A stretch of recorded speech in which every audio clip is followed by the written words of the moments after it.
Assalamualaikum warahmatullahi wabarakatuh. Selamat pagi anak-anak ibu semua. Bagaimana kabarnya hari ini? Ibu doakan semoga kalian tetap sehat dan semangat untuk memulai proses pembelajaran kita pada hari ini. Baiklah, ini merupakan hari Senin, jadi kita kembali belajar bahasa Indonesia. Kali ini kita akan membahas tentang teks eksplanasi. Nah, kemarin pada pertemuan sebelumnya itu Ibu memberikan video kepada kalian tentang teks puisi. Nah, Ibu tidak akan menjelaskan ulang tentang teks puisi pada pertemuan kali ini karena kita diburu waktu, jadi Ibu harus memberikan materi tentang teks eksplanasi kepada kalian. Baik. Sebelum kita memasuki materi tentang teks eksplanasi, sebelumnya Ibu ingin menstimulasi ingatan kalian tentang materi sebelumnya, yaitu tentang pengertian puisi. Seperti yang kalian ketahui sebelumnya, mungkin di SD juga kalian sudah pernah belajar bahwa puisi ini merupakan salah satu karya sastra yang mengungkapkan pikiran dan perasaan dengan mengutamakan keindahan kata-kata. Nah, puisi itu memiliki penggunaan bahasa yang indah. Nah, memiliki pemilihan diksi yang indah. Dia itu memiliki dan menggunakan kata-kata yang berupa kiasan atau memiliki makna tersendiri ketika membacanya. Nah, ini ada unsur-unsur puisi. Di LKS kalian itu ada banyak unsur-unsur puisi, sudah dijelaskan di situ, tetapi unsur utama puisi itu adalah dua. Yang pertama itu adalah majas. Nah, majas ini merupakan bahasa kias yang digunakan untuk menciptakan kesan tertentu bagi pembacanya. Nah, jadi majas ini merupakan bahasa kias yang tadi sudah Ibu bilang, itu merupakan bahasa atau pemilihan diksi yang digunakan untuk menimbulkan kesan-kesan tertentu kepada pembacanya. Kemudian unsur utama puisi yang kedua itu adalah irama. Irama itu adalah alunan bunyi yang teratur dan berulang-ulang. Biasanya puisi itu menggunakan unsur AAA atau bisa juga dia menggunakan unsur AB dan ABAB, tetapi tidak seperti pantun yang ada sampiran dan isinya. Baik, kita masuk pada materi hari ini, yaitu tentang teks eksplanasi. Sebelumnya kalian harus mengetahui terlebih dahulu tujuan pembelajaran kita pada hari ini.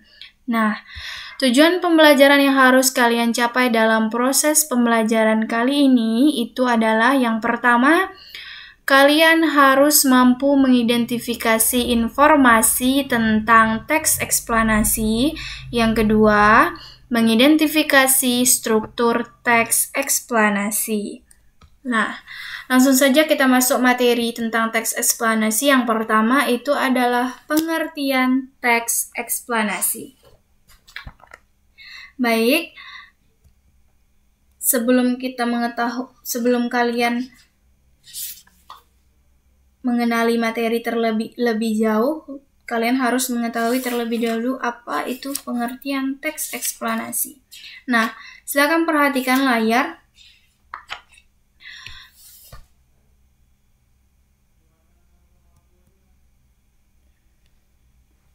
Teks eksplanasi itu adalah teks yang berupa fenomena sebuah kejadian yang luar biasa, fenomena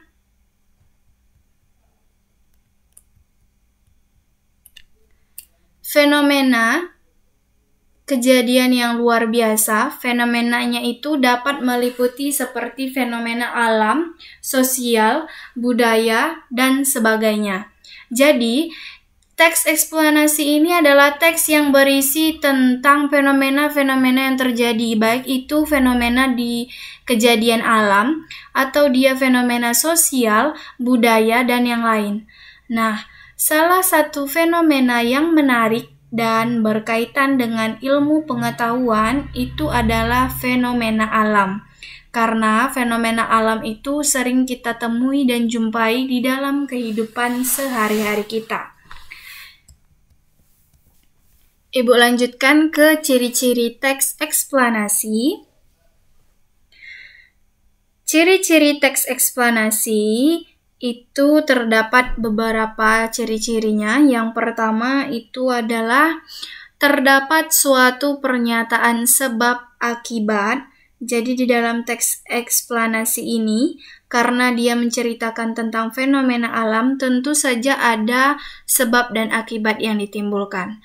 Yang kedua, informasi di dalam teks eksplanasi ini dimuat berdasarkan fakta atau sesuatu yang benar-benar terjadi, bukan berdasarkan khayalan.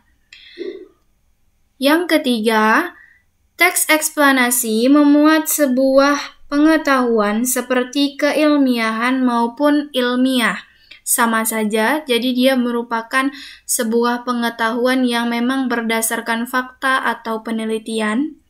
Yang keempat, menceritakan suatu peristiwa ataupun kejadian sesuai dengan pengertiannya. Yang kelima, memiliki struktur pernyataan umum, sebab akibat, serta interpretasi. Jadi, struktur dari teks eksplanasi itu ada berupa pernyataan umum, sebab dan akibat suatu fenomena itu bisa terjadi, dan interpretasinya. Kita lanjutkan kepada memahami gagasan umum di dalam teks eksplanasi. Nah, di sini ada beberapa cara untuk menemukan gagasan umum teks eksplanasi. Sebelumnya, gagasan umum atau gagasan utama itu adalah kata kunci yang terdapat dalam kalimat utama. Kalimat utama sendiri itu adalah kalimat inti yang digunakan sebagai acuan pengembangan sebuah paragraf. Kalimat utama itu bisa terdapat pada bagian awal, akhir, atau campuran di dalam suatu paragraf. Nah, ini merupakan cara menemukan gagasan umum di dalam teks eksplanasi. Yang pertama, tentu saja membaca teks dengan cara memahaminya secara cermat. Kemudian, yang kedua, setelah kalian membaca teks eksplanasi secara keseluruhan, mulai dari awal sampai akhir, yang kedua, kalian harus menemukan kalimat utama pada setiap paragraf. Nah, ada beberapa paragraf, temukan kalimat utamanya. Yang ketiga, tentukan kata kunci dari kalimat utama tersebut. Nah, dari sudah kalian menemukan kalimat utama tadi, kalian tentukan kata kuncinya. Selanjutnya, meringkas teks eksplanasi. Meringkas itu adalah menyajikan suatu karangan dalam bentuk yang lebih singkat, namun tidak mengurangi informasi yang terdapat di dalamnya. Saat meringkas, kita harus menemukan ide-ide pokok suatu karangan yang panjang, kemudian ide-ide pokok tersebut disusun menjadi ke dalam bentuk yang lebih singkat. Nah, di LKS kalian itu ada beberapa hal penting yang perlu diperhatikan dalam meringkas teks eksplanasi. Itu ada 5. Sedangkan yang Ibu buat di slide itu adalah langkah-langkah meringkas teks eksplanasi. Yang pertama itu adalah membaca karangan. Membaca karangan yang akan diringkas secara menyeluruh dari awal sampai akhir. Kemudian kalian teliti informasi yang ada di dalamnya. Nah, apapun jenis teksnya, yang pertama yang harus kalian lakukan itu pasti adalah membaca karangannya. Yang kedua, setelah membaca, mencari ide-ide pokok di setiap paragraf karangan tersebut. Yang ketiga, menyusun ide-ide pokok tersebut menjadi kalimat-kalimat yang ringkas. Yang keempat, memadukan kalimat-kalimat ringkas tersebut menjadi ringkasan yang menggambarkan keseluruhan isi teks eksplanasi. Tetap ya, tujuannya tidak menghilangkan atau tidak mengurangi informasi yang terdapat di dalam teks. Kita lanjutkan ke struktur teks eksplanasi. Struktur teks eksplanasi itu ada 3. Yang pertama disebut dengan identifikasi fenomena. Sesuai dengan pengertiannya, bahwa teks eksplanasi itu berisi tentang fenomena-fenomena alam, sosial, dan budaya. Jadi, yang pertama adalah identifikasi fenomena. Bagian awal ini berisi identifikasi tentang sesuatu yang akan diterangkan atau yang menjadi objek, seperti fenomena alam, rangkaian peristiwa, sosial, budaya, dan yang lainnya. Struktur yang kedua, penggambaran rangkaian kejadian. Di sini tidak terlihat ya, ketutup, ini bacaannya kejadian. Penjelasan tentang kejadian peristiwa secara jelas dan rinci itu terdapat di bagian yang kedua ini. Nah, di sini penulis membuat deretan penjelasan tentang rangkaian peristiwa atau kejadian, bisa saja terdapat dalam beberapa paragraf. Yang ketiga, ulasan. Nah, ulasan ini merupakan bagian penutup teks eksplanasi yang mengandung intisari atau kesimpulan fenomena. Teks penutup yang dimaksud adalah teks yang menjadi kesimpulan atau intisari tentang fenomena atau penggambaran kejadian yang ditulis di paragraf-paragraf sebelumnya. Baiklah,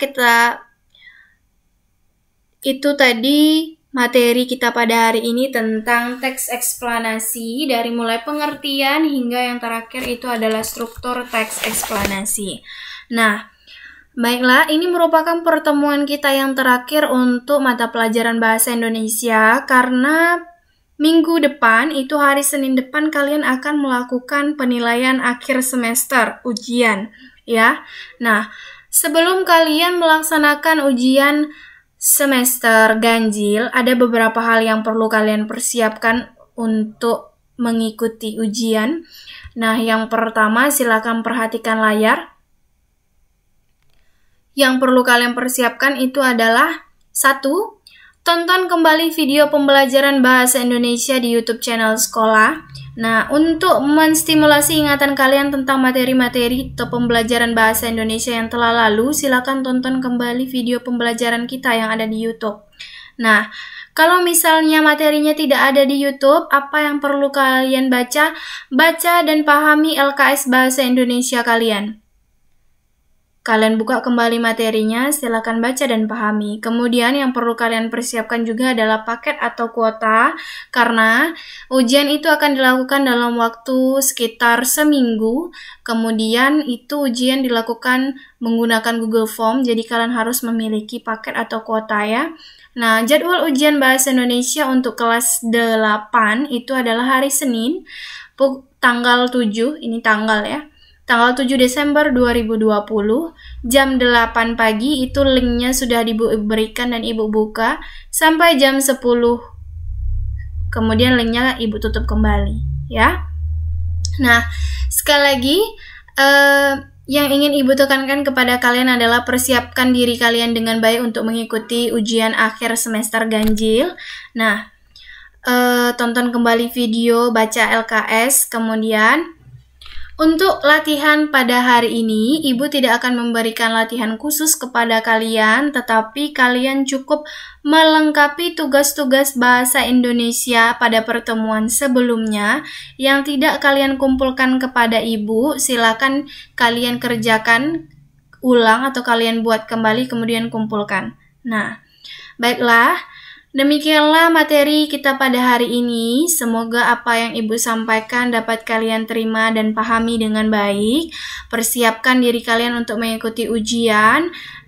Ibu akhiri dengan Assalamualaikum warahmatullahi wabarakatuh.